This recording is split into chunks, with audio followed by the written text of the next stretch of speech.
नमस्कार दोस्तों। तो इससे पहले तक हम पढ़ चुके थे कि किस प्रकार से एक कपड़े धोने वाली महिला जो कि एक धोबिन थी, जो कि कपड़े धोने का कार्य करती थी, उसने किस प्रकार से जाक प्लेवन विधि की खोज की।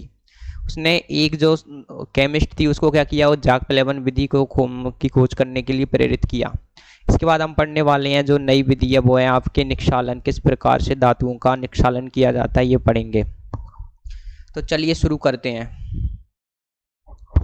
तो आगे आपसे बोला गया है कि आपके देखिए आगे हम निक्षालन पढ़ने वाले इस पूरी वीडियो के अंदर जो आपके मेटलर्जी नाम का चैप्टर है उसको पूरा पढ़ेंगे। इससे पहले तक हमने जो इसकी हिस्ट्री थी कि ऐतिहासिक तौर पर क्या कहा जा रहा है, किस प्रकार से भारत के अंदर जो मेटलर्जी है वो पुराने ज़माने में की जाती थी, किस प्रकार से धातुओं का निक्षालन किया जाता था हमारी विभिन्न सभ्यताओं में, किस प्रकार से जो आपके विभिन्न प्रकार की धातु हैं जैसे कि तांबा, सोना, चांदी आदि को प्रयोग में लाया जाता रहा है और आधुनिक काल में वो समय किस प्रकार से बदला है। खैर ये सब तो हिस्ट्री की बातें थी। तो आज जब हम आगे बात करने वाले हैं वो है साइंस की बातें, केमिस्ट्री की बातें अब आगे स्टार्ट होने वाली हैं। तो चलिए स्टार्ट करते हैं। निक्षालन विधि क्या है।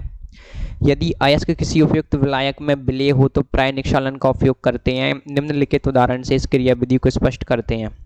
बॉक्साइट से एल्यूमिना का निक्षालन करते हैं। देखिए एल्यूमिनियम के मुख्य अयस्क बॉक्साइट में अधिकांशतः सिलिकॉन ऑक्साइड, आयरन ऑक्साइड तथा टाइटेनियम ऑक्साइड TiO2 की अशुद्धियां होती हैं जो कि 473 केल्विन से 523 केल्विन ताप पर 35 से 36 बार दाब पर सांद्रण के लिए चूर्णित अयस्क को सांद्र एल्यूमिनियम हाइड्रोक्साइड विलयन के साथ गर्म किया जाता है। इस प्रकार एल्यूमिनियम ऑक्साइड सोडियम एल्यूमिनेट के रूप में निष्कर्षित हो जाता है एवं सिलिकॉन डाइऑक्साइड की अशुद्धियां सोडियम सिलिकेट के रूप में घुल जाती हैं तथा अन्य अशुद्धियां शेष रह जाती हैं।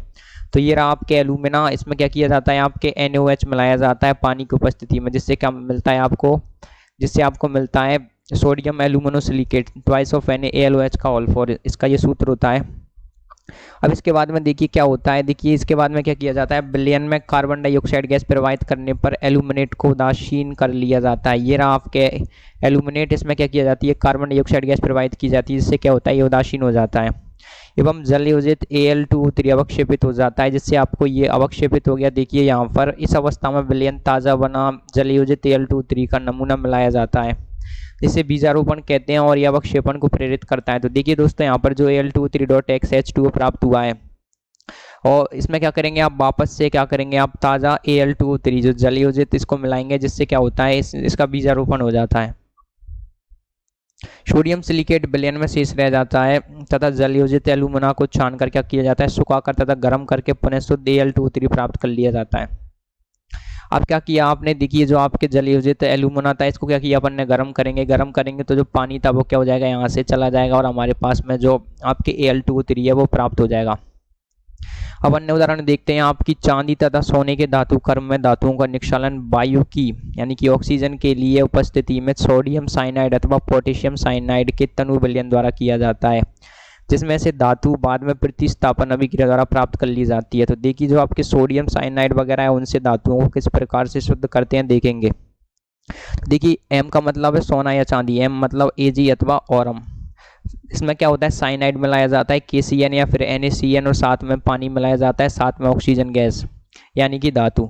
इससे आपको क्या मिलता है, आपको धात्विक साइनाइड प्राप्त होता है और साथ में आपके हाइड्रोक्साइड प्राप्त होता है। अब जो आपके धात्विक साइनाइड यहाँ पर जो प्राप्त हुआ है, देखिए ये रहा, इसकी क्या की जाती है, विस्थापन अभिक्रिया इसकी कराई जाती है अधिक सक्रिय धातु के साथ में, जो क्या करता है यहाँ से इस धातु को प्रतिस्थापित कर देता है और हमको ये प्राप्त हो जाता है। ये खुद इस विलयन के अंदर संकुल बना लेता है और हमको धातु प्राप्त हो जाती है। तो इस प्रकार से आपके जो सोना और चांदी है उसका निक्षालन किया जाता है और एल्यूमिनियम का निक्षालन किया जाता है। तो यहाँ से कई बार जेईई मेन नीट में प्रश्न आ चुका है, तो आपको इसको याद रखना है। अब आगे क्या किया अपन ने, निक्षालन कर लिया, तो इसके बाद वाली विधि होती है कि सांद्रित अयस्कों से क्या किया जाता है, आपके सांद्रित अयस्कों से अशोधित धातुओं का निष्कर्षण, यानी कि सांद्रित अयस्कों से अशुद्ध धातु जो कि शोधित नहीं होती है उनका निष्कर्षण किया जाता है। किस प्रकार से देखेंगे, तो धातु निष्कर्षण के लिए सांद्रित अयस्कों को ऐसे प्रारूपों में परिवर्तित करना आवश्यक होता है जो अपचयन के लिए उपयुक्त हो। सामान्यतः सल्फाइड अयस्कों को अपचयन से पहले ऑक्साइडों में परिवर्तित करते हैं। ऑक्साइड आसानी से अपचयित हो जाते हैं, तो सांद्रित अयस्कों से धातु का पृथक्करण दो मुख्य पदों में होता है। तो मुख्य पद क्या क्या होंगे, देखिए ऑक्साइड में परिवर्तन तथा ऑक्साइड का धातु में अपचयन। तो सबसे पहले क्या किया अपन ने, धातु को क्या किया, जमीन से निकाला, जमीन से निकाल करके उसका निक्षालन कर लिया। निक्षालन करने के बाद में क्या किया जाता है, उसको अपन क्या करते हैं, ऑक्साइड में बदल देते हैं। तो ऑक्साइड में बदल जाएगा, ऑक्साइड में क्या करते हैं, फिर बाद में ऑक्सीजन को हटा देते हैं। ऑक्सीजन हटाने के बाद में हमको सीधी धातु की धातु प्राप्त हो जाती है, मेटल हमको प्राप्त हो जाती है। अब ऑक्साइड में परिवर्तन करने के आपके यहाँ पर दो विधियां, एक है निस्तापन और एक है भर्जन। निस्तापन और भर्जन क्या होता है अब हम जानेंगे, चलिए। निस्तापन में गर्म करने की आवश्यकता होती है, जिससे वाष्पशील पदार्थ निष्कासित हो जाता है तथा धातु ऑक्साइड शेष रह जाता है। निस्तापन होता है वायु की अनुपस्थिति में या फिर सीमित मात्रा की वायु की उपस्थिति में। तो देखिए आपके जो iron oxide dot XH2 solid है, आयरन ऑक्साइड में X जल के अणु है, तो क्या हो जाएगा, ये अलग हो जाएंगे। देखिए अलग हो चुके हैं और यहाँ पर हमको ऑक्साइड प्राप्त हुआ। निस्तापन में क्या होता है दोस्तों, ऑक्सीजन के साथ में रिएक्शन नहीं कराई जाती, बहुत ही अत्यंत ही कम मात्रा में ऑक्सीजन उपलब्ध कराई जाती है। देखिए zinc carbonate solid, zinc oxide और साथ में carbon dioxide gas, calcium carbonate और मैग्नीशियम कार्बोनेट। तो देखिए कैल्शियम ऑक्साइड, मैग्नीशियम ऑक्साइड और कार्बन डाइऑक्साइड अलग अलग हो गए। निस्तापन में एक बात गौर कीजिए, ऑक्सीजन का उपयोग नहीं किया जाता है, जबकि भर्जन में किया जाता है।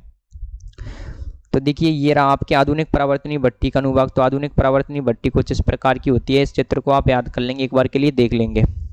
अब भर्जन के बारे में पढ़ेंगे। भर्जन में अयस्क यानी कि और को वायु की नियमित आपूर्ति के साथ धातु के गलनांक से नीचे के तापमान पर एक भट्टी में गर्म किया जाता है। सल्फाइड अयस्क के भर्जन की कुछ अभिक्रियाएं निम्नलिखित हैं।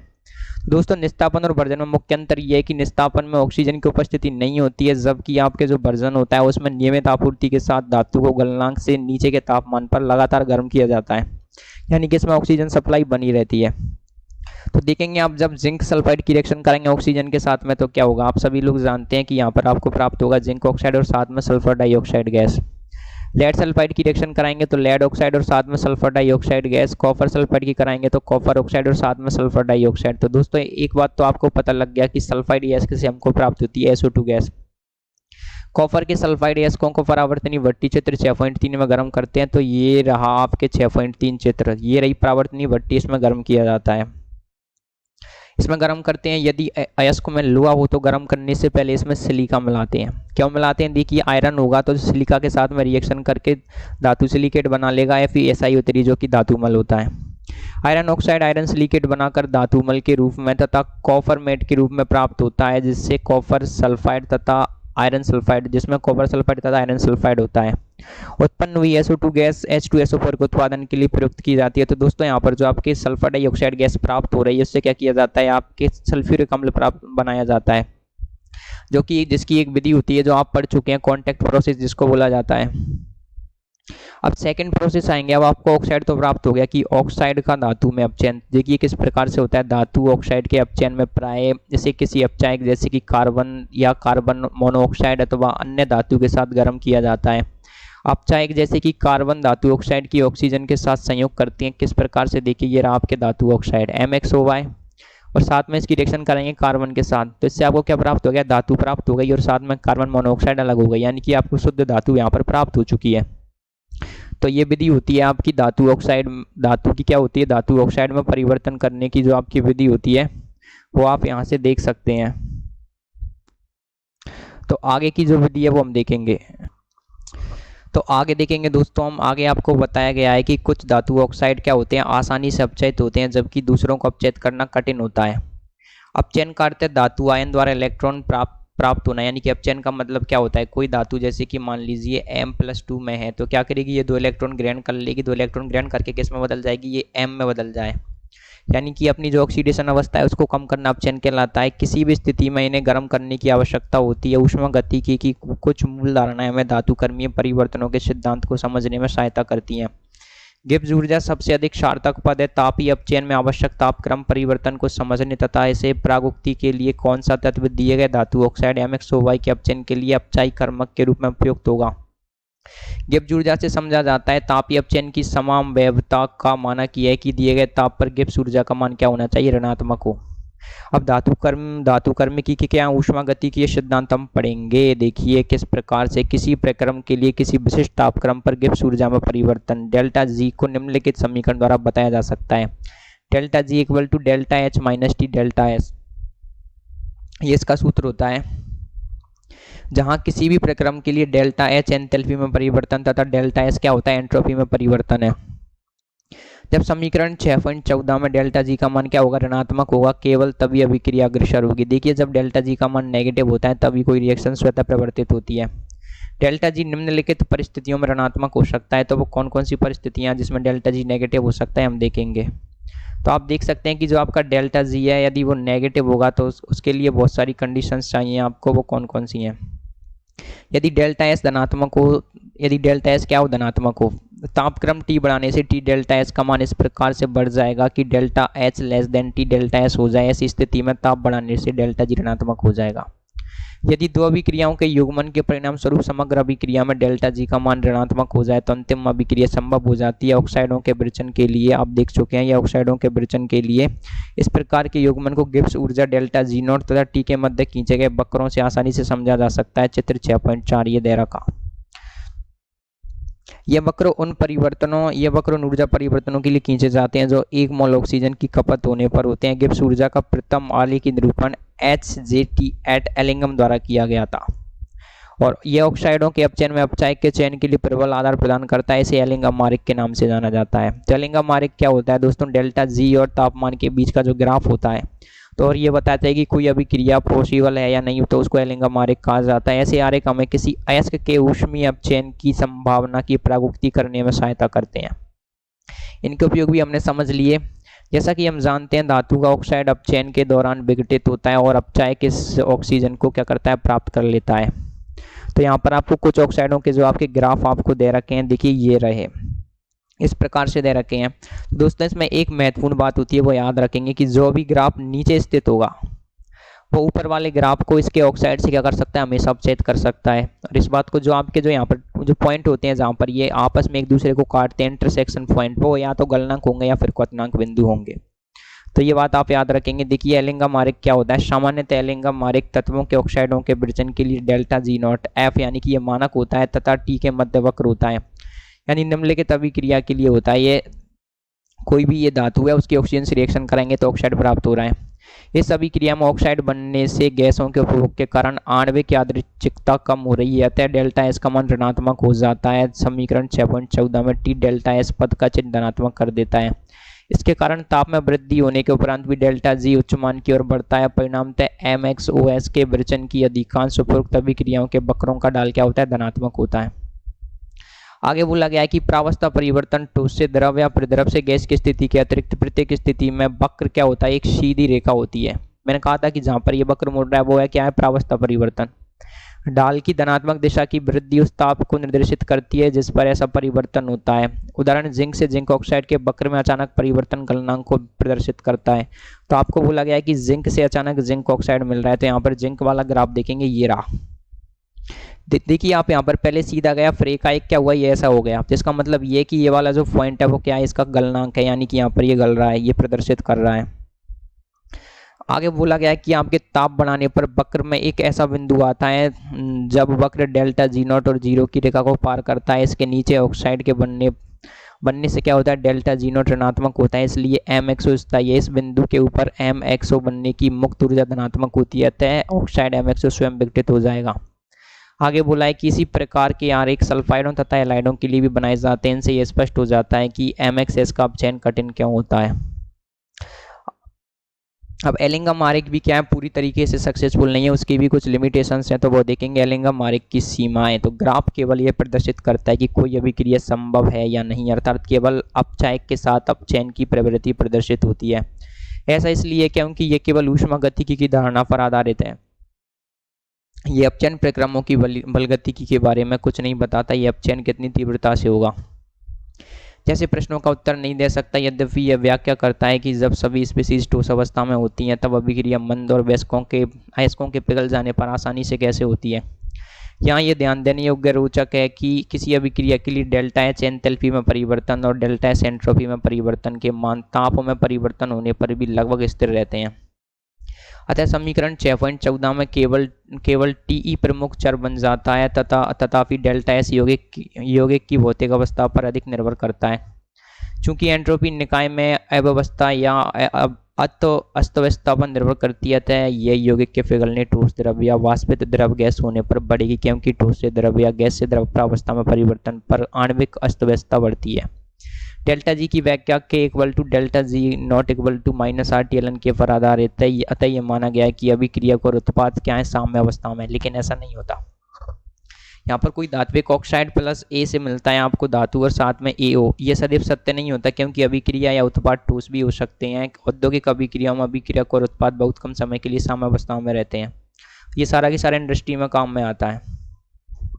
अब आगे देखते हैं, आप आगे बोला गया कि कोई धात्विक ऑक्साइड है, जब इस सॉलिड है ये बनाता है आपके XMS या फिर 1 सॉलिड या लिक्विड, और साथ में 1/2 ऑक्सीजन इस जो डेल्टा जी नॉट इससे आपको प्राप्त होता है। MX से क्या हो रहा है आपके ये M में प्राप्त होने का। तो आगे बोला है कि अपचायक की भूमिका डेल्टा आर जी नॉट का इतना अधिक ऋणात्मक मान देते हैं, जिसमें से दो अभिक्रियाओं यानी अपचायकों की ऑक्सीकरण और धातु ऑक्साइड का अपचयन का योग क्या हो जाए, ऋणात्मक हो जाए। यदि ऑक्साइड का अपचयन कार्बन द्वारा किया जाए तो अपचायक का उदाहरणार्थ कार्बन ऑक्सीकरण भी होगा।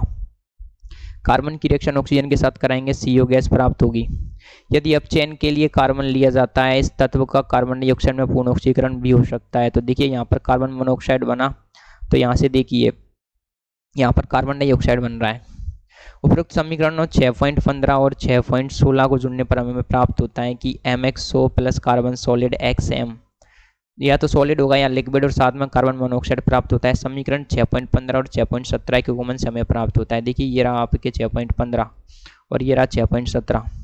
इससे प्राप्त हो रहा है आपके MXO, साथ में आधा कार्बन सॉलिड है, साथ में XM सॉलिड अथवा लिक्विड है, या फिर 1+2 आधा कार्बन डाइऑक्साइड गैस। इसी प्रकार से यदि कार्बन मोनोऑक्साइड का अपचायक के रूप में उपयोग करते हैं तो अभिक्रिया 6.15 तथा निम्नलिखित अभिक्रिया 1.20 के संयुग्मन की आवश्यकता होगी। से कार्बन मोनोऑक्साइड और साथ में ऑक्सीजन मिलकर के बनाते हैं कार्बन डाइऑक्साइड गैस। आपको आगे बताया गया, आगे देखेंगे। तो संपूर्ण अभिक्रिया निम्न प्रकार से होगी। तो कोई धातु ऑक्साइड है, उसमें कार्बन मोनोऑक्साइड लेंगे जिससे आपको धातु प्राप्त होगी लिक्विड या सॉलिड अवस्था में, और साथ में कार्बन डाइऑक्साइड गैस प्राप्त होगी। अभिक्रियाएं 6.18 तथा 6.21 धातु ऑक्साइड MXO के वास्तविक अपचयन को दर्शाती हैं, जिससे हम निष्पादित करना चाहते हैं। सामान्यतः इसे अभिक्रियाओं के डेल्टा आर जी नॉट मान संगत ऑक्साइडों के डेल्टा F नॉट मान से प्राप्त कर सकते हैं। जैसा कि हम देख चुके हैं, तापन अर्थात बढ़ता temperature delta R G not के ऋणात्मक मान के लिए सहायक होता है। अतः इस प्रकार का तापमान चुना जाता है जिस पर दो संयुक्त रेडॉक्स प्रक्रमों के डेल्टा आर जी नॉट के मानों का योग ऋणात्मक हो। डेल्टा आर जी नॉट तथा टी के मध्य वक्रों से एलिंगम R1 के चित्र 6.4 में ये दोनों वक्रों के प्रतिच्छेदन बिंदु द्वारा प्रदर्शित होता है। यानी कि MXO का वक्र तथा अपचायक पदार्थ के ऑक्सीकरण का वक्र, इस बिंदु के बाद संयुक्त प्रक्रमों में डेल्टा आर जी नॉट का मान अधिक ऋणात्मक हो जाता है। MXO का अपचयन संभव हो जाता है उस बिंदु के बाद दोनों डेल्टा आर जी नॉट मानों में अंतर यह निर्धारित करता है कि ऊपरी रेखा के ऑक्साइड का अपचयन नीचे की रेखा द्वारा प्रदर्शित तत्व द्वारा संभव है या नहीं। यदि अंतर अधिक हो तो अपचयन आसानी से होगा। अब आगे हम देखते हैं क्या है। आगे जो आपके टॉपिक हैं उसको देखते हैं, ये क्या है। आगे आपको बताया गया है कि आयरन का इसके ऑक्साइड से निष्कर्षण। तो दोस्तों अब हम पढ़ेंगे आयरन का निष्कर्षण इसके ऑक्साइड से। आपको बोला गया है कि सांद्रण के पश्चात आयरन के ऑक्साइड अयस्कों की आयरन ऑक्साइड और हेमेटाइट और मैग्नेटाइट के मिश्रण से जल को हटाने, कार्बोनेटों का अपघटन करने तथा सल्फाइडों को ऑक्सीकृत करने के लिए इसका निस्तापन या भर्जन किया जाता है। इसके लिए इन्हें चूना पत्थर तथा कॉक मिलाकर बात्या भट्टी यानी कि दमन भट्टी में ऊपर से डाल देते हैं। यहाँ धातु ऑक्साइड में अपचयित हो जाती है। तो ये रही आपके बात्या भट्टी, इस चित्र को आप देख सकते हैं। यहाँ से आपके डाला जाता है इसको, और इस प्रकार की बात्या भट्टी होती है। इसमें अलग अलग जगह अलग अलग टेम्परेचर होता है। बात्या भट्टी चित्र 6.5 में आयरन ऑक्साइडों का अपचयन विभिन्न ताप परिसरों में होता है। देखिए अलग अलग टेम्परेचर है यहाँ पर, 1070 केल्विन, 1270, 1570, 2170 केल्विन। भट्टी में गर्म हवा निचले पैंदे से प्रवाहित की जाती है। देखिए ये आपको बोला गया कि गर्म हवा, देखिए ऑक्सीजन तथा वायु का झोंका यहाँ से क्या करेंगे, इसमें प्रवाहित की जाती है। एवं कोयले कॉक के द्वारा निचले भाग का तापमान लगभग 2200 केल्विन तक पहुंचा दिया जाता है। देखिए यहाँ पर क्या होता है, 2200 केल्विन तक इसका तापमान पहुंच जाता है। इस प्रकार कोयले का दहन इस प्रक्रिया के लिए आवश्यक अधिकतर ऊष्मा की पूर्ति कर देता है। कार्बन मोनोऑक्साइड व ऊष्मा भट्टी के ऊपरी भाग की ओर बढ़ती है। देखिए यही कार्बन मोनोऑक्साइड और ऊष्मा क्या होती है, यहाँ से निकल जाती है। भट्टी के ऊपरी भाग में क्या होता है, ताप कम होता है तथा ऊपर से आने वाले आयरन के ऑक्साइड, आयरन ऑक्साइड तथा मैग्नेटाइट विभिन्न पदों में आयरन ऑक्साइड में अपचयित हो जाते हैं। इन अभिक्रियाओं को संक्षेप में निम्नानुसार लिखा जा सकता है। तो देखिए कुछ इस प्रकार से होता है। कैल्शियम कार्बोनेट टूट जाता है कैल्शियम ऑक्साइड और कार्बन डाइऑक्साइड में। जो आपके लोएस्क होता है वो क्या करता है, आपके देखिए कार्बन मोनोऑक्साइड के साथ में रिएक्शन करके आपके यहाँ पर ये Fe3O4 बना लेगा साथ में CO2। उसके बाद में क्या होगा, Fe3O4 फिर से रिएक्शन करेगा कार्बन मोनोऑक्साइड के साथ में और ये बना लेगा आयरन ऑक्साइड और साथ में कार्बन डाइऑक्साइड गैस 900 से 15 केल्विन तापमान पर। आयरन ऑक्साइड कार्बन मोनोऑक्साइड के साथ रिएक्शन करेगा, ये बना लेगा आयरन और साथ में कार्बन डाइऑक्साइड, और कार्बन मोनोऑक्साइड कार्बन डाइऑक्साइड मिल करके बना लेंगे 2 मोल कार्बन मोनोऑक्साइड। और देखिए कॉक का जलना होता है, ये होती है कैल्शियम ऑक्साइड और सिलिकॉन, ये मिलकर बना लेंगे कैल्शियम सिलिकेट जो होता है धातुमल, और कार्बन और ऑक्सीजन मिलकर बनाएंगे कार्बन डाइऑक्साइड। तो अब बात्या भट्टी में कौन कौन सी रिएक्शन होती हैं, सबसे पहले देखेंगे 500 से 800 केल्विन तापमान पर बात्या भट्टी के निम्न ताप परिसर में कौन कौन सी रिएक्शन होती हैं। आयरन ऑक्साइड पहले क्या होता है, Fe3O4 में अपचयित होता है तथा बाद में FeO में। तो अपचयन कैसे होगा, देखिए Fe2O3 इसकी रिएक्शन कराएंगे कार्बन मोनोऑक्साइड के साथ में तो आपको प्राप्त होगा Fe3O4 साथ में कार्बन डाइऑक्साइड। अब यही Fe3O4 की रिएक्शन फिर से कराएंगे कार्बन मोनोऑक्साइड के साथ में, जिससे हमको मिलेगा आयरन और साथ में मिलेगा कार्बन डाइऑक्साइड गैस। अब जो आपके Fe2O3 यहाँ पर प्राप्त हुआ था उसकी भी कार्बन मोनोऑक्साइड के साथ में रिएक्शन कराते हैं, जिससे आपको मिलता है आयरन ऑक्साइड और साथ में कार्बन डाइऑक्साइड गैस। तो चूना पत्थर भी होता है वो कैल्शियम ऑक्साइड में अपघटित हो जाता है। सिलिकेट ऐसकों से अशुद्धियों को धातुमल के रूप में निकाल देता है, धातुमल गलित अवस्था में लोई से अलग हो जाता है। अब 900 केल्विन से 1500 केल्विन ताप पर बात्या भट्टी के उच्च ताप परिसर में क्या होता है, देखेंगे कार्बन और कार्बन डाइऑक्साइड मिलकर के बनाएंगे 2 मोल कार्बन मोनोऑक्साइड, और यही कार्बन मोनोऑक्साइड आयरन ऑक्साइड के साथ रिएक्शन कर लेगा, जिससे आपको प्राप्त हो जाएगा लोहा और साथ में कार्बन डाइऑक्साइड गैस निकल जाएगी। आपको आगे बोला गया है कि ऊष्मा गतिकी हमें ये समझने में सहायता करती है कि कॉक ऑक्साइड को क्यों अपचयित करता है तथा इस भट्टी का चयन क्यों किया जाता है। इस प्रक्रम में एक महत्वपूर्ण चरण अपचयन है, जिसकी अभिक्रिया निम्नलिखित अभिक्रिया यानी कि समीकरण 6.27 में दी गई है। आयरन ऑक्साइड और साथ में कार्बन, इससे मिलता है आपको आयरन सॉलिड या लिक्विड और साथ में कार्बन मोनोऑक्साइड गैस। इसे 2 सामान्य अभिक्रियाओं के योग के रूप में देखा जा सकता है। इनमें से एक में FeO का अपचयन हो रहा है जब तथा दूसरे में कार्बन मोनोऑक्साइड में ऑक्सीकृत हो रहा है। ये रहा आपके FeO, ये किस में बदल रहा है, Fe में अपचयित हो रहा है, और कार्बन क्या हो रहा है, कार्बन मोनोऑक्साइड में क्या हो रहा है, ऑक्सीकृत हो रहा है। तो ये 2 अभिक्रियाएं हैं। आगे बोला है कि उपरोक्त दोनों अभिक्रियाओं के साथ युग्मन से समीकरण 6.27 प्राप्त होती है और सकल गिब्स ऊर्जा में परिवर्तन निम्नलिखित प्रकार से होता है। देखिए ये रहा, इस अभिक्रिया से दोनों को जोड़ देंगे, कार्बन से कार्बन मोनोऑक्साइड का परिवर्तन और FeO से Fe के परिवर्तन, जिससे टोटल अभिक्रिया की जो आपको जो डेल्टा G0 का मान है प्राप्त हो जाएगा। स्वाभाविक है कि परिणामी अभिक्रिया तभी संपन्न होगी जब समीकरण 6.30 में दायां पक्ष ऋणात्मक होगा। चित्र 6.6 में डेल्टा R0 तथा T के मध्य जो वक्र Fe से FeO के परिवर्तन को निरूपित करता है वह ऊपर की ओर जाता है तथा कार्बन से कार्बन मोनोऑक्साइड रेखा वाला परिवर्तन को निरूपित करता है वह नीचे की ओर जाता है। ये एक दूसरे को लगभग 1073 केल्विन पर काटते हैं। तो अब देखेंगे चित्र कौन सा बोला है इन्होंने, 6.30। तो ये रहा आपके चित्र 6.30 ऊपर है। तो यहाँ पर आपके जो चित्र दे रखा था उसको हम देखेंगे। तो दोस्तों आपको जो चित्र ऊपर दे रखा था कुछ इस प्रकार से एलिंगम आरेख था, तो यहाँ पर उसको आप समझ सकते हैं। इसका जो चित्र नीचे दे रखा है चित्र 6.30 में ये रहा। यहाँ पर आपको जो जो बताया गया है वो हम देख सकते हैं। देखिए सारी की सारी चीज़ें यहाँ पर आपको बताई गई हैं।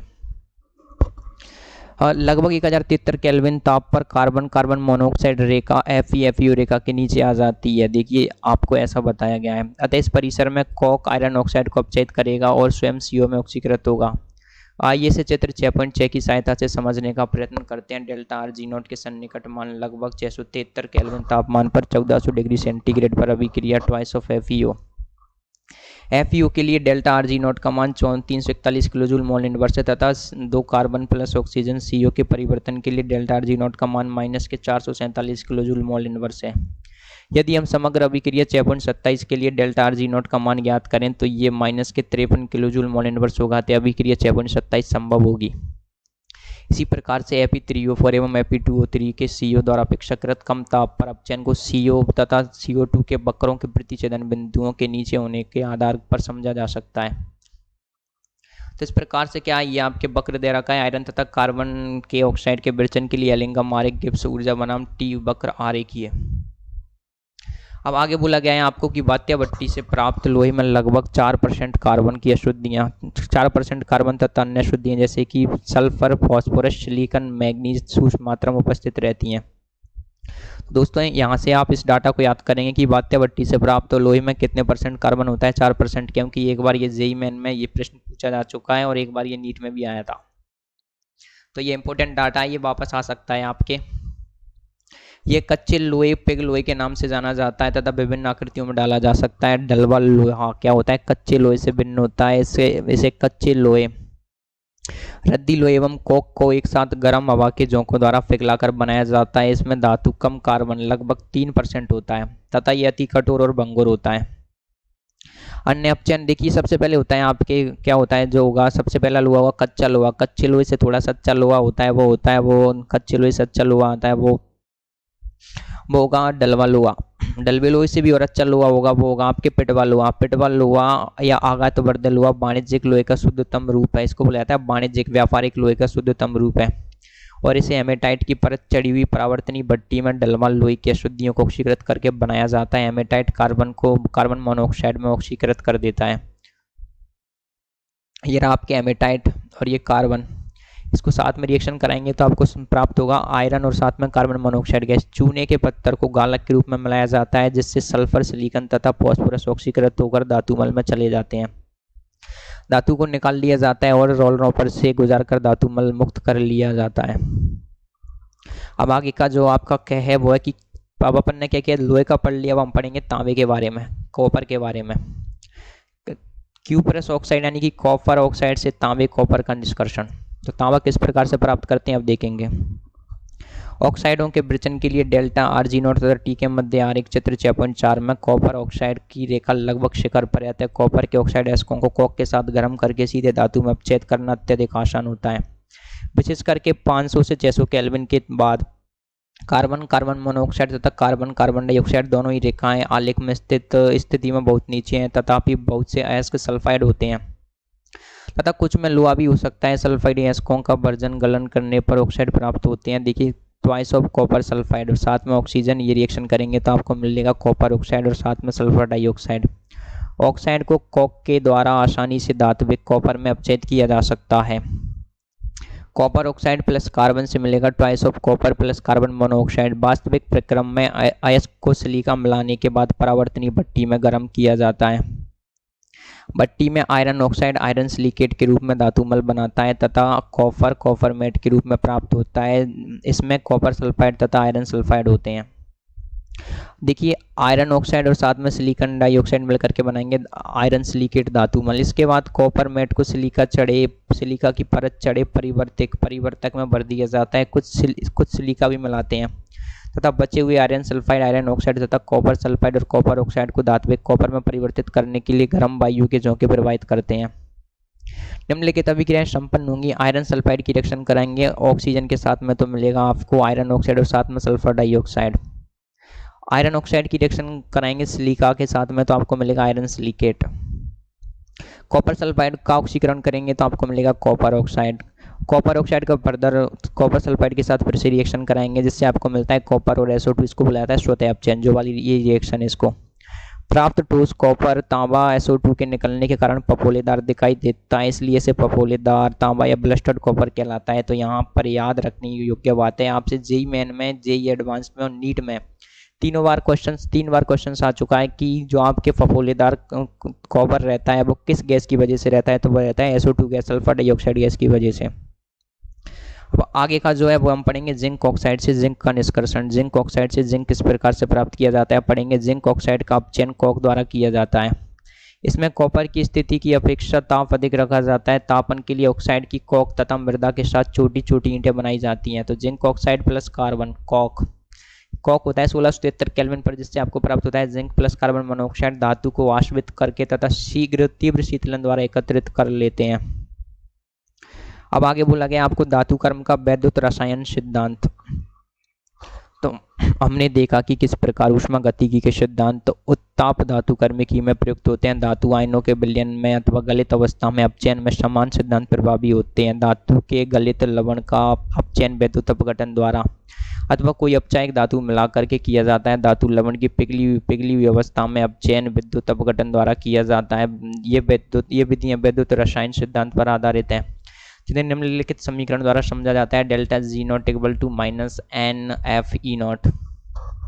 यहाँ n इलेक्ट्रॉनों की संख्या तथा E0 निकाय के रेडॉक्स युग्म का इलेक्ट्रोड विभव है। अधिक क्रियाशील धातुओं के लिए इलेक्ट्रोड विभव का मान अधिक ऋणात्मक होता है, इसलिए उनका अपचयन कठिन होता है। यदि समीकरण 6.40 में E0 के मानों में अंतर धनात्मक E0 के एवं परिणामतः ऋणात्मक डेल्टा G0 के संगत हो तो हम कम क्रियाशील धातु विलयन से बाहर तथा अधिक क्रियाशील धातु विलयन में चली जाती है। उदाहरण के तौर पर देख सकते हैं कॉपर +2 एक्बस और आयरन सॉलिड, जिससे आपको मिलता है कॉपर सॉलिड और आयरन +2 एक्बस।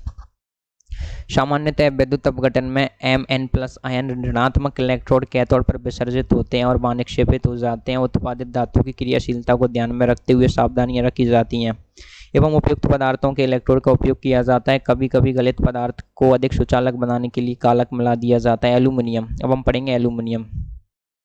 इसके धातु कर्म में शुद्ध Al2O3 में Na3AlF6 या फिर कैल्शियम क्लोराइड मिलाया जाता है, जिससे मिश्रण का गलनांक कम हो जाता है। इसमें चालकता में कमी आ जाती है और इसमें चालकता आ जाती है, यानी कि चालकता बढ़ जाती है। गलित अधात्री मैट्रिक्स का देखेंगे जो आपके एल्यूमिनियम का है, उसमें गलित अधात्री मैट्रिक्स का वैद्युत अपघटन किया जाता है। कार्बन की परत युक्त स्टील का पात्र कैथोड का कार्य करता है तथा ग्रेफाइट के एनोड के उपयोग में लेते हैं। संपूर्ण अभिक्रिया को इस प्रकार लिखा जा सकता है।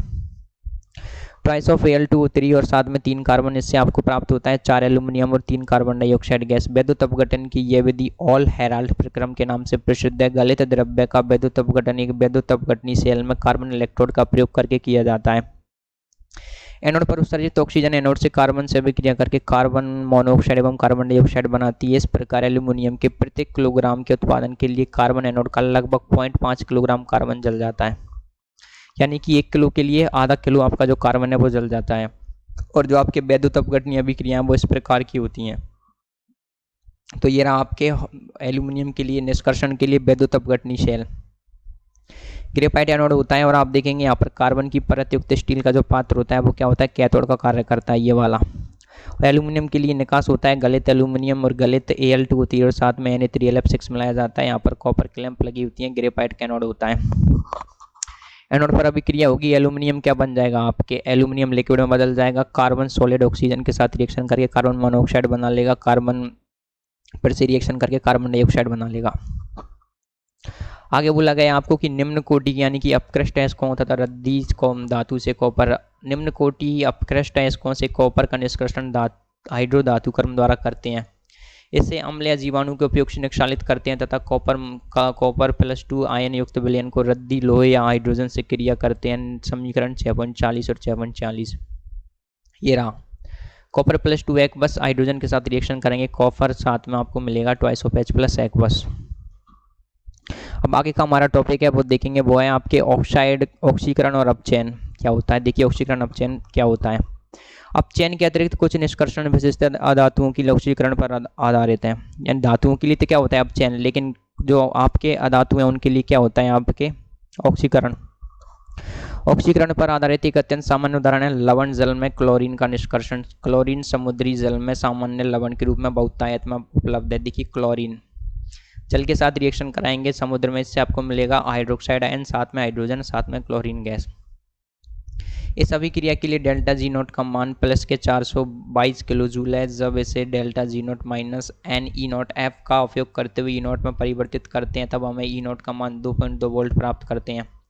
स्वाभाविक रूप से इसके लिए 2.2 वोल्ट से अधिक वायु विद्युत वाहक बल EMF की आवश्यकता होती है, लेकिन विद्युत अपघटन में कुछ अन्य बाधक अभिक्रियाओं पर नियंत्रण के लिए अतिरिक्त विभव की आवश्यकता होती है। एकक 3 खंड 3.5.1 वहाँ पर इसको अच्छी तरह समझाया गया है। क्लोरीन विद्युत अपघटन से प्राप्त होती है जिसमें हाइड्रोजन तथा जलीय NaOH से उत्पाद होते हैं। गलित सोडियम क्लोराइड का भी विद्युत अपघटन किया जाता है, परंतु इस स्थिति में सोडियम धातु प्राप्त होती है तथा NaOH नहीं बनता। जैसा कि हम पहले अध्ययन कर चुके हैं कि सोने और चांदी के निष्कर्षण में धातुओं का निक्षालन साइनाइड के साथ करते हैं। यह एक ऑक्सीकरण अभिक्रिया है। जैसे कि सिल्वर से क्या बनता है, आपको सिल्वर प्लस प्राप्त होता है या फिर ओरम से ओरम प्लस प्राप्त होता है। धातु को बाद में विस्थापन विधि द्वारा पुनः प्राप्त किया जाता है। इस अभिक्रिया में जिंक अपचायक की तरह व्यवहार करता है। तो देखिए ये रहा आपके सोना, और इसको साइनाइड के साथ रिएक्शन गर्म करा जाएगा और धातु और जल की उपस्थिति में, तो यहाँ आपको प्राप्त हो रहा है जो ओरम +1 प्राप्त हो रहा है। फिर जब इसकी रिएक्शन कराई जाएगी जिंक के साथ में तो क्या करेगा, ये इसका विस्थापन कर देगा और आपको यहाँ पर सोना सॉलिड अवस्था में प्राप्त हो जाएगा, ट्वाइस ऑफ ZnSCN4 एक्वस। अब हम पढ़ेंगे शोधन। शोधन क्या होता है कि किसी भी विधि द्वारा निष्कर्षण से प्राप्त धातुओं में सामान्य रूप से कुछ अशुद्धियां मिली रहती हैं। उच्च शुद्धता की धातु प्राप्त करने के लिए अनेक विधियां प्रयोग में लाई जाती हैं। ये विधियां धातु एवं उसमें उपस्थित अशुद्धियों के गुणों में अंतर पर निर्भर करती हैं, जिनसे वे कुछ नीचे दी गई हैं। अब शोधन की विधि कौन कौन सी है? सबसे पहले आपके आश्वन, आश्वन के बाद है द्रव गालन परिष्करण, वैद्युत अपघटन, और इसके अलावा मंडल परिष्करण, उसके अलावा वाष्पावस्था परिष्करण और वर्णलेखिकी या क्रोमेटोग्राफी विधि। तो सबसे पहली विधि है भाई आश्वन। हम पढ़ते हैं आश्वन क्या होती है। ये विधि कम क्वथनांक वाली धातुओं जैसे कि जिंक तथा पारद के लिए उपयोगी है। अशुद्ध धातु को बाष्पीकृत करके शुद्ध धातु में आश्वत के रूप में प्राप्त कर लिया जाता है, ये होता है आश्वन। अब उसके बाद पढ़ेंगे हम द्रव गालन परिष्करण।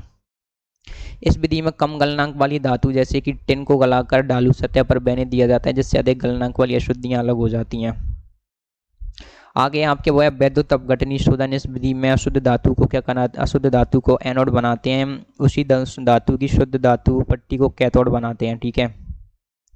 उन्हें एक उपयुक्त वैद्युत अपघटनी विशेष क्षेत्र में रखते हैं जिसमें उसी धातु का लवण घुला रहता है। क्या होता है, उसी धातु का लवण घुला रहता है। अधिक क्षारकीय धातु विलयन में रहती है तथा कम क्षारकीय धातुएं एनोड पंख में चली जाती हैं। इस प्रक्रम की व्याख्या वैद्युत विभव की धारणा अधिविभव तथा गिब्स ऊर्जा के उपयोग से की जाती है, जिसको आपने पहले खंडों में देखा। यह विक्रिया निम्न प्रकार से होती है। एम जो आपके होता है वो बदल जाता है, एम एन प्लस में एम एन प्लस पर क्या होता है, अब चैन बन के फिर से एम प्राप्त हो जाता है। आगे आपको बोला गया है कि तांबे का शोधन होता है। जो आपका तांबा होता है, तांबे का शोधन वैद्युत अपघटनी विधि के द्वारा किया जाता है। अशुद्ध कॉपर एनोड के रूप में तथा शुद्ध कॉपर पत्री कैथोड के रूप में लेते हैं। कॉपर सल्फेट का अम्लीय विलयन वैद्युत अपघटनीय होता है तथा वैद्युत अपघटन के वास्तविक परिणाम स्वरूप शुद्ध कॉपर एनोड से कैथोड की तरफ स्थानांतरित होता है, कुछ इस प्रकार से। फफूलेदार कॉपर की अशुद्धि एनोड पंख के रूप में जमा हो जाती हैं, जिसमें एंटीमनी आपको प्राप्त होता है। सेलेनियम, टेलुरियम, चांदी, सोना तथा प्लेटिनम मुख्य होती हैं। इन तत्वों की पुनः प्राप्ति से शोधन की लागत की क्षतिपूर्ति हो सकती है, क्योंकि देखिए चांदी, सोना और प्लेटिनम प्राप्त हो रहे हैं, ये तो बहुत महंगे होते हैं। जिंक का शोधन भी इसी प्रकार से किया जा सकता है। तो ये थी आपकी ये वाली विधि। इसके बाद हम पढ़ेंगे मंडल परिष्करण। मंडल परिष्करण क्या होता है? ये विधि इस सिद्धांत पर आधारित है कि अशुद्धियों की विलेयता क्या होती है, आपकी धातु की ठोस अवस्था की अपेक्षा गलित अवस्था में अधिक होती है। अशुद्ध धातु की जड़ के एक किनारे पर एक गतिशील तापक लगा रहता है, जो छड़ को हर ओर से घेरे रहता है। तापक जैसे जैसे आगे की ओर बढ़ता है, गलित मंडल भी आगे बढ़ता है और शुद्ध धातु गलित में से क्रिस्टलित हो जाती है तथा शुद्धियां संगलन गलित मंडल में चली जाती हैं। तो ये आपके धातु का छड़ और ये इस प्रकार से इसमें गलित मंडल लगा है। प्रेरक कुंडली तापक जो एक ही दिशा की ओर बार चलता है, तो ये धातु की छड़ है। ये उत्कृष्ट गैस वातावरण होता है, ये गलित मंडल होता है। ये मंडल परिष्करण प्रक्रम का जो चित्र है। आगे पढ़ते हैं हम। इस क्रिया को कई बार दोहराया जाता है तथा तापक को एक ही दिशा में बार बार चलाते हैं। अशुद्धियां छड़ के एक किनारे पर एकत्रित हो जाती हैं, इसे काट कर अलग कर लिया जाता है। यह विधि मुख्य रूप से अति उच्च शुद्धता वाले अर्धचालकों तथा अन्य अति शुद्ध धातुओं जैसे कि जर्मेनियम, सिलिकॉन, बोरॉन, गैलियम तथा इंडियम को प्राप्त करने के लिए बहुत उपयोगी है। आगे बोला गया बाष्प प्रावस्था परिष्करण विधि। ये क्या होती है? देखिए, इस विधि में धातु को बाष्पशील यौगिक में परिवर्तित किया जाता है तथा बाष्पित यौगिकों को एकत्रित कर लेते हैं। इसके बाद इसे विघटित करके शुद्ध धातु प्राप्त कर लेते हैं। इसके लिए दो आवश्यकताएं होती हैं। उपलब्ध अभिकर्मक के साथ धातु बाष्पशील यौगिक बनाती है तथा बाष्पशील पदार्थ आसानी से विघटित हो सकता है, जिससे धातु आसानी से पुनः प्राप्त की जा सके। अब निम्नलिखित उदाहरण से यह तकनीक स्पष्ट हो जाती है। निकेल शोधन का मॉन्ड प्रक्रम। इस प्रक्रम में निकेल को कार्बन मोनोऑक्साइड के प्रभाव में गर्म करने से बाष्पशील निकेल टेट्राकार्बोनिल संकुल बनाता है। देखिए, निकेल ये बनाएगा आपके निकेल टेट्राकार्बोनिल। इन संकुलों को और अधिक ताप पर गर्म करते हैं, जिससे यह विघटित होकर शुद्ध धातु देता है। NiCO4 क्या करेगा आपके निकेल और साथ में 4 कार्बन मोनोऑक्साइड। जर्कोनियम या टाइटेनियम शोधन के लिए बॉन्ड आर्केल विधि। यह विधि जर्कोनियम तथा टाइटेनियम जैसी कुछ धातुओं से अशुद्धियों की तरह उपस्थित संपूर्ण ऑक्सीजन तथा नाइट्रोजन को हटाने में बहुत उपयोगी है। परिष्कृत धातु को निर्वातित पात्र में आयोडीन के साथ गर्म करने पर धातु आयोडाइड अधिक सहसंयोजी होने के कारण वाष्पीकृत हो जाते हैं। Zr+2I2 इससे मिलेगा जर्कोनियम आयोडाइड।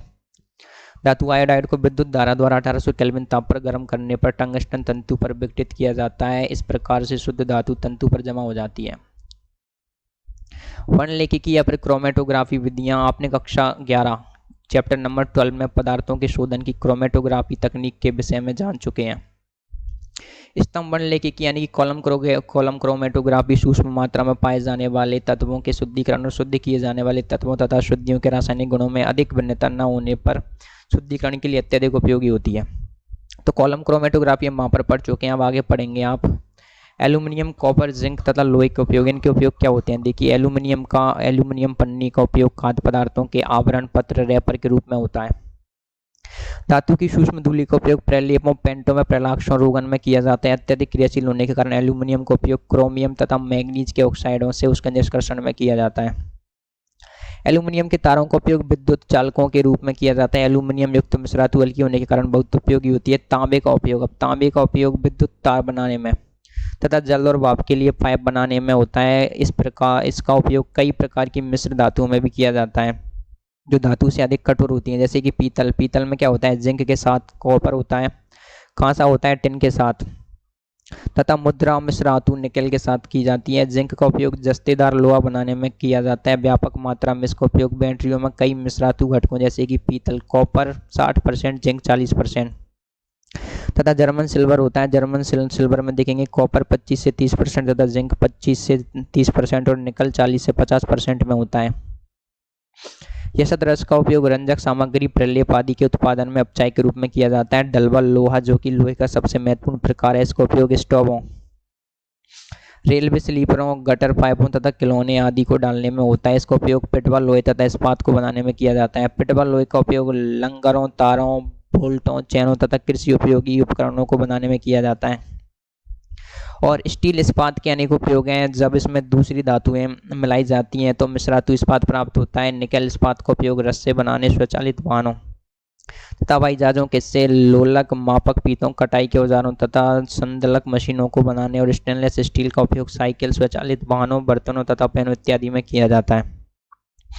तो दोस्तों, इस प्रकार से जो हमारा चैप्टर है ये आपके पूरा हो चुका है। जो आपके जो चैप्टर था वो पूरा हो चुका है। तो इसमें आप क्या करना है, जो धातुएं हैं कहाँ कहाँ पर उपस्थित होती हैं, उनके निष्कर्षण की जो सामान्य विधियां हैं और जो उन पर टिप्पणी है वो आप यहाँ से याद कर लेंगे। इस सारणी को आप याद कर लेंगे। तो इस प्रकार से जो हमारा चैप्टर था, मेटलर्जी नामक जो चैप्टर था वो कंप्लीट हुआ। तो दोस्तों, आप बताएं कि आपको ये वीडियो कैसी लगी और आप आगे किस प्रकार की वीडियो देखना चाहेंगे, किस चैप्टर की वीडियो आप देखना चाहेंगे। और इसी प्रकार की और अन्य वीडियोज़ पूरे के पूरे चैप्टर लाइन बाई लाइन पढ़ने के लिए हमारे साथ जुड़े रहें, हमारे चैनल को सब्सक्राइब करें। अगर दोस्तों आपको ये वीडियो पसंद आई हो तो इसमें क्या इम्प्रूवमेंट किए जा सकते हैं हमको ज़रूर बताएं। तो आप मिलते हैं अब हम अगले चैप्टर के साथ, तो एक नए चैप्टर के साथ बहुत ही इसी प्रकार की नई वीडियो लेकर के। तो bye bye guys, thank you.